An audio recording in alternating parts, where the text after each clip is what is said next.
성형수술 중에서 가장 흔하고 잘 알려진 쌍꺼풀 수술은 가장 많이 시술되기도 하지만 그만큼 많은 문제를 갖고 있기도 합니다. 그래서 오늘은 그 쌍꺼풀이 마음에 들지 않았을 때, 잘못됐을 때 어떤 식으로 우리가 개선할 수 있는 방법이 있는지 알아보도록 하겠습니다. 보통 쌍꺼풀, 큰 쌍꺼풀을 원하시는 분들이 많고요. 요즘에는 중국 분들이 쌍꺼풀 크게 원하는 분들이 많은데 먼저 구분해야 될 것은 눈이 큰 건지 아니면 쌍꺼풀이 큰 건지를 구분해야 되죠. 여기서 보면 이렇게 눈이 크다는 거는 눈꺼풀, 아랫 눈꺼풀과 윗 눈꺼풀 사이가 많이 충분히 넓다는 걸 얘기하는 거고요. 쌍꺼풀이 크다는 거는 쌍꺼풀 선에서부터 속눈썹까지 이 밑에 이 살이 많이 보인다는 거죠.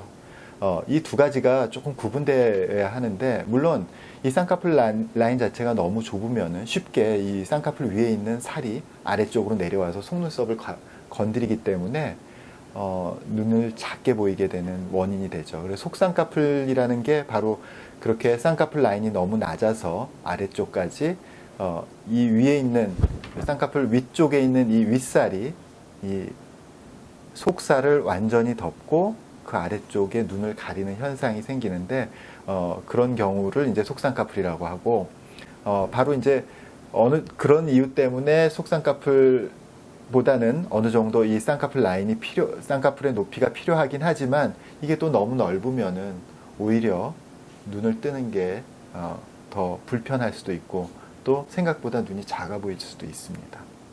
그래서 우리가 좀 이상적으로 생각하는 눈은 이 눈이 열린 이 부분이 커지는 것을 더 중요하게 여기고 있죠.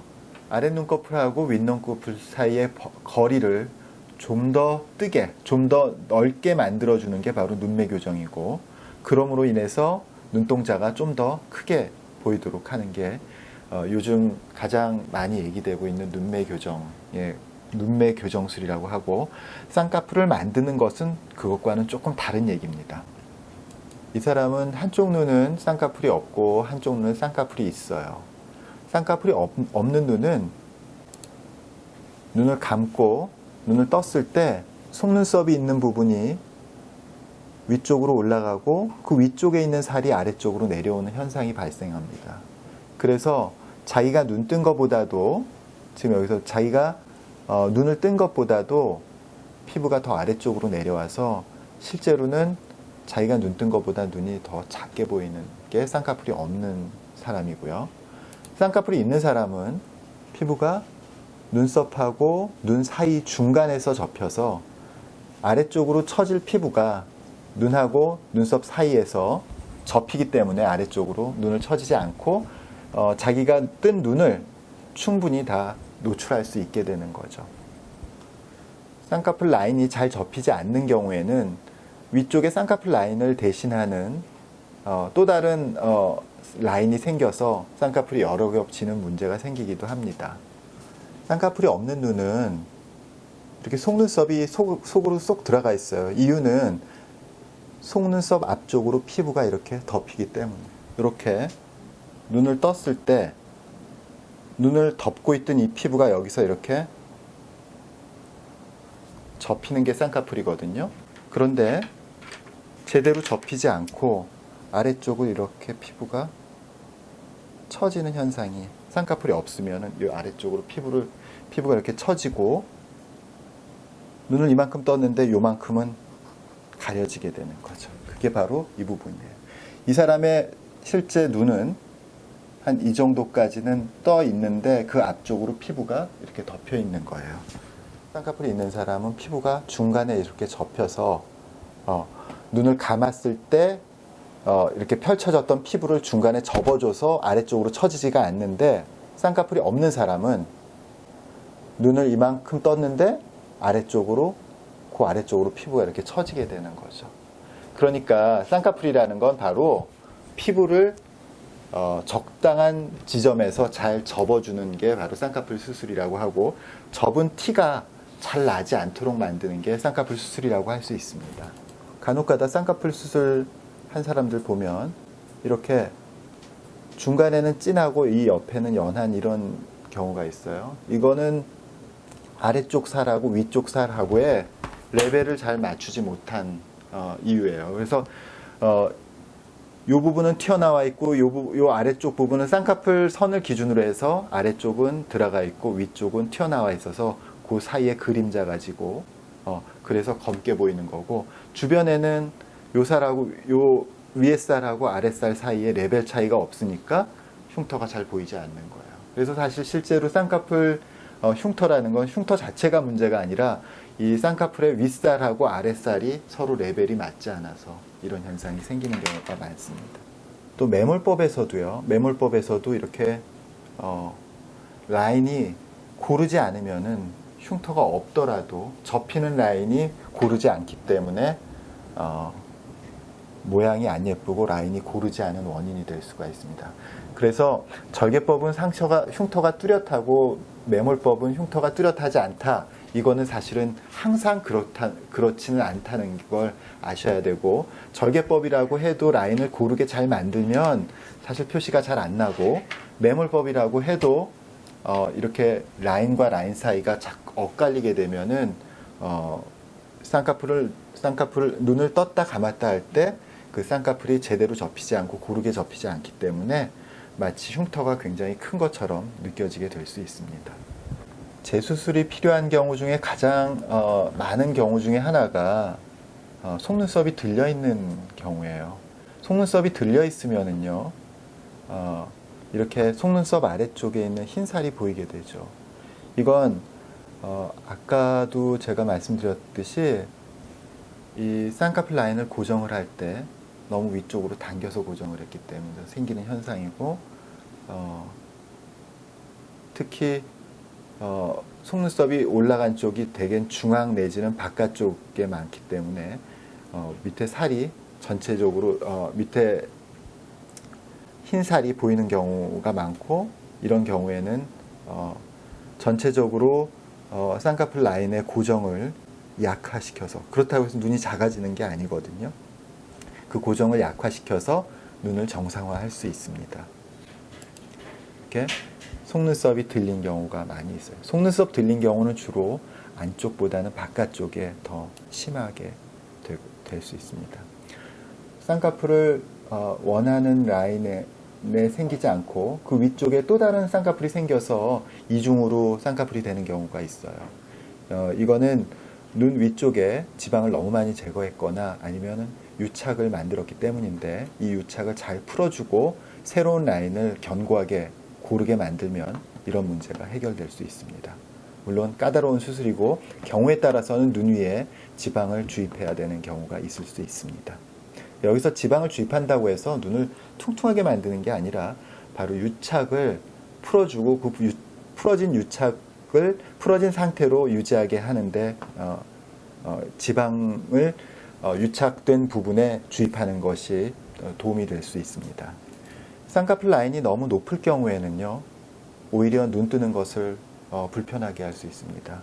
특히 쌍꺼풀 라인 높이가 특히 앞쪽 부분에서 높게 되면은 피부가 접히는 것을, 눈을 뜰 때 눈 위에 피부가 접혀야지 눈을 뜰 수가 있는데 접히지 못하게 방해를 하거든요.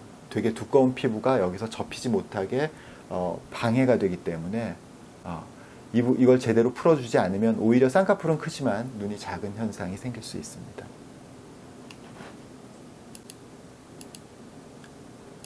이렇게 큰 쌍꺼풀은 대개 진한 자국도, 사실 흉터라기보다는 자국이라고 내가 표현하는 이유가 피부를 너무 꽉 집어놨기 때문에 생기는 현상이고, 꽉 집어놔서 위쪽하고 아래쪽 사이에 이 계단처럼 단차가 생기고 그 사이에 그림자가 생겨서 흉터가 진해 보이는 거거든요. 그걸 완화시키면은 쌍꺼풀을 줄이기도 하고 그런 단차를 줄여서 진한 자국을 개선할 수도 있습니다. 이 경우는 아마 수술을 할 때, 이전 수술에서 염증 같은 게 발생해서 정말로 흉터가 이렇게 넓게 만들어진 경우입니다. 이 경우는 속눈썹 들리고 라인이 너무 찝혔고 눈 위가 너무 불룩하죠. 그래서 이런 부분을 개선했습니다. 역시 대부분의 잘못된 쌍꺼풀들이 속눈썹이 들리는 경우가 많아요. 예, 쌍꺼풀은 지나치게 크게 하고 그러니까 눈 뜨는 게 제한이 되고 속눈썹은 들려 있고 눈 뜨는 게 제한이 되니까 위쪽에서 이렇게 또 다른 주름이 생기기도 하고 이런 것들이 복합적으로 나타나는 경우가 제일 가장 문제가 되고 또 이런 것들이 대부분 이 유착을 풀어주고 이렇게 단단하게 찝혔던 고정을 다소 정상적으로 완화시켜주면 생각보다 굉장히 효과도 좋고 만족도도 높은 수술이 되겠습니다. 쌍꺼풀의 모양이 중간이 너무 좁고 양쪽이 넓은 경우가 있어요. 이 경우에는 마치 눈을 인상을 쓰는 느낌이 나죠. 인상을 쓴다는 것 자체가 눈은 크게 뜨고 눈썹을 아래쪽으로 내려서 눈두덩이를 이렇게 아래쪽으로 꽉 내리는 게 인상을 쓰는 건데 쌍꺼풀 자체가 그런 모양을 띠게 돼요. 그러면 인상이 되게 강하게 보이게 돼서 그런 것들을 개선하는 거죠. 그래서 쌍꺼풀 라인이 여기 앞쪽서부터 뒤쪽까지가 같다는 게 아니라 점점 조화를 이루게 점점 넓어지고 또 그 넓어진 정도도 부드럽게 넓어지는 게 중요하다고 할 수 있습니다. 이쪽 눈 마찬가지고요. 이쪽 눈은 이렇게 너무 바깥쪽에 고정을 강하게 해놔서 고정이라는 건 쌍꺼풀 만들기 위해서 피부를 젖게 하기 위해서 피부하고 뒤쪽에 눈 뜨는 근육하고를 유착시키는 건데 그걸 너무 강하게 해놔서 이렇게 불룩해지고 여기 불룩하게 누르니까 여기 불룩해지고 속눈썹은 여기 들리고 이런 것들을 완화시켜주는 게 쌍꺼풀 수술에서 되게 중요한 요소가 되겠습니다. 눈두덩이 되게 이렇게 지방이 많으면은요 인상이 굉장히 강해 보여요. 그래서 물론 눈이 너무 휑해 보여도 안 되겠지만 성형수술은 다 이렇게 너무 너무 뭐 많은 건 좀 줄이고 너무 적은 건 좀 넣고 그런 게 모든 성형수술의 특징인데 이렇게 불룩한 느낌을 이렇게 줄일 수가 있습니다. 그래서 이런 것도 다 재수술의 영역이고요. 사실 쌍꺼풀 수술할 때 지방을 제대로 빼지 않으면은 오히려 수술 전보다 더 불룩해지는 게 바깥으로 쳐졌던 살을 안쪽으로 이렇게 밀어넣으니까 지방이 주변에 갈 데가 적어지니까 앞으로 튀어나오게 되는 거예요. 그러니까 쌍꺼풀 수술했는데 눈이 더 불룩해져 보인다 이런 얘기를 할 수가 있어요. 네, 마찬가지로 불룩한 지방을 잘 빼는 것이 중요한데 지방 빼는 게 그렇게 만만치만은 않은 것이 지방 빼고 나서 그 부분에 혈종이라든지 피가 고일 수가 있기 때문에 그렇지 않도록 하는 게 굉장히 중요합니다. 나이가 많으신 분들은 나이가 좀 연령이 있으신 분들은 나이가 드실수록 눈썹이 아래쪽으로 내려와요. 눈썹이 아래쪽으로 내려와서 아래쪽으로 내려오는 만큼 피부 결이 주름이 생기는 거죠. 이 주름이 이렇게 이 사이가 이렇게 좁아들어서 이렇게 생기는 거고 쌍꺼풀하고 이렇게 이런 어긋나는 주름을 만들게 돼요. 그래서 연세가 많으신 분들은 쌍꺼풀 자체를 자체로 개선하는 것보다는 눈썹을 끌어올리는 눈썹 리프팅이나 아니면 눈썹 밑에서 이렇게 피부를 위쪽으로 당겨주는 그런 방법이 좀 더 효과적일 수 있습니다.